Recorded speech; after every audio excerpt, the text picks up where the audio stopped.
Hello दोस्तों, मेरा नाम है विभव और आज की इस वीडियो में दोस्तों हम डिस्कस करने वाले हैं आपके क्लास 12th के फिजिकल एजुकेशन बुक के unit number 4 physical education and sports for CWSN को। तो दोस्तों ये जो वीडियो है ये as per the new syllabus है 2022 टू 23। तो दोस्तों इस वीडियो को एंड तक देखिएगा। तो चलिए स्टार्ट करते हैं इस वीडियो को। तो सबसे पहले दोस्तों हम देख लेते हैं इस यूनिट के कंटेंट को। मतलब दोस्तों इस यूनिट में, इस चैप्टर में दोस्तों हमें कौन कौन से टॉपिक्स को कवर करना है। तो सबसे पहला टॉपिक है दोस्तों आपका ऑर्गेनाइजेशंस प्रमोटिंग डिसेबिलिटी स्पोर्ट्स, जिसमें हम देखेंगे special Olympics, Paralympics, Deaflympics. Second topic है दोस्तों आपका advantages of physical activities for children with special needs. और थर्ड टॉपिक है दोस्तों आपका strategies to make physical activities accessible for children with special needs. तो चलिए स्टार्ट करते हैं सबसे पहले टॉपिक से, जो कि है दोस्तों आपका ऑर्गेनाइजेशंस प्रमोटिंग डिसेबिलिटी स्पोर्ट्स। इसके अंदर हम सबसे पहले देखते हैं स्पेशल ओलंपिक्स भारत को। It is an officially recognised programme of Special Olympics International which operated in India. तो ये एक स्पेशल प्रोग्राम था जो कि ऑपरेट किया जाता था इंडिया के अंदर। It was founded in 1987 as special Olympics India and changed to special Olympic Bharat in 2001। तो 1987 के अंदर ये सबसे पहले फाउंड हुआ था स्पेशल ओलंपिक्स इंडिया के नाम से, पर बाद में उसको 2001 में चेंज करके स्पेशल ओलंपिक भारत कर दिया गया। और इसकी जो ओथ थी वो थी let me win but if I can not win let me brave in the attempt.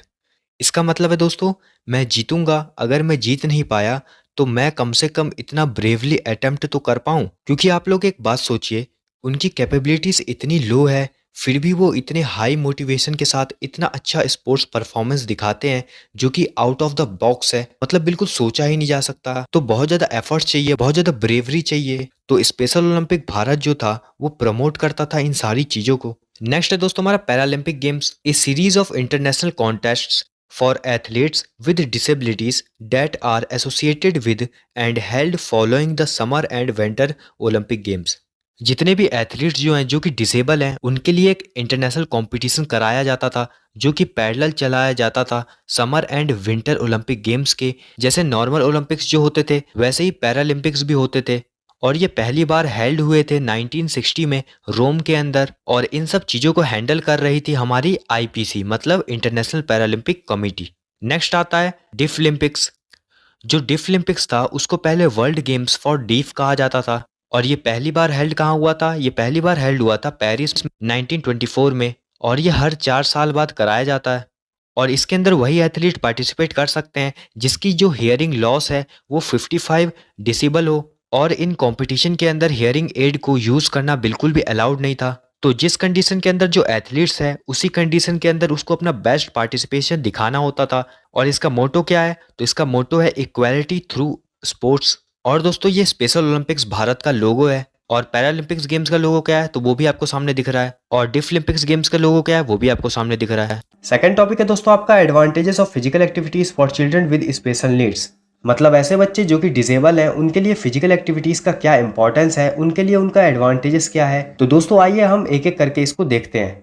First advantage है reduce level of anxiety, stress and depression.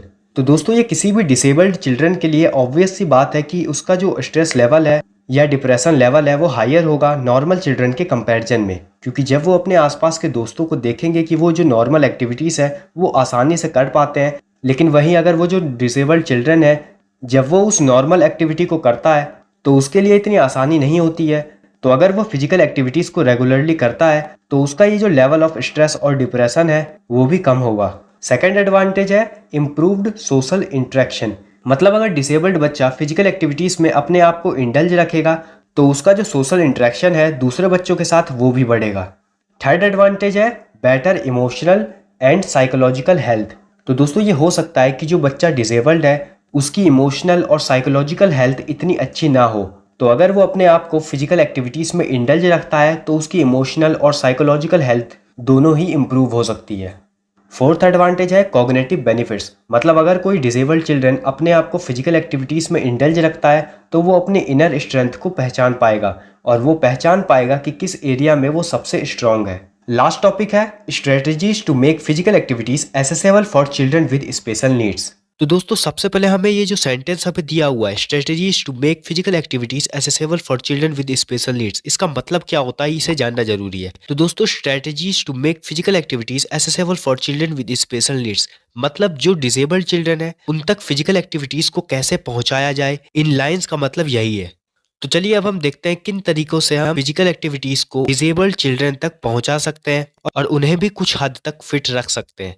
तो सबसे पहला पॉइंट है मेडिकल चेकअप, मतलब उन बच्चों का मेडिकल चेकअप किया जाना चाहिए। अगर डिसेबल्ड बच्चों को मेडिकल चेकअप किया जाएगा तो ये पता लग पाएगा कि एक्चुअली किस पार्ट में उनको डिसेबिलिटी है और फिर उसके अकॉर्डिंग ही उनको स्पोर्ट्स एंड गेम्स खिलवाए जाएंगे।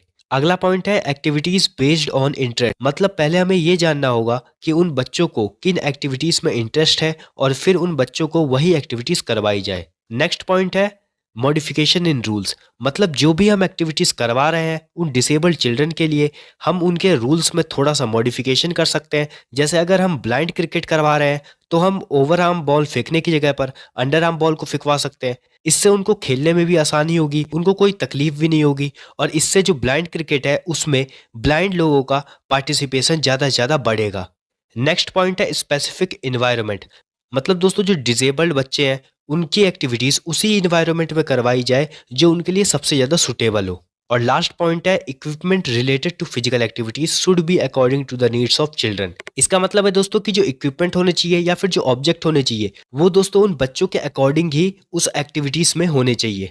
अब दोस्तों जो इक्विपमेंट है वो वेरी कर सकता है साइज में, शेप में, कलर में, वेट में, इसलिए दोस्तों जो इक्विपमेंट होनी चाहिए वो उनकी कैपेबिलिटी क्या है और उस चिल्ड्रन का लेवल क्या है उसके अकॉर्डिंग ही होनी चाहिए। तो यहाँ पर दोस्तों ये जो आपका यूनिट है, unit number 4 physical education and sports for CWSN, ये दोस्तों यहाँ पर खत्म होता है। आई होप दोस्तों ये वीडियो आपको हेल्पफुल रही होगी। अगर ये वीडियो आपको अच्छी लगी है तो इस वीडियो को लाइक कीजिए, इस वीडियो को शेयर कीजिए अपने दोस्तों के साथ, और अगर दोस्तों आप ऐसी ही वीडियोस को देखते रहना चाहते हैं तो इस चैनल को सब्सक्राइब कीजिए। तब तक के लिए दोस्तों all the best, stay tuned with us.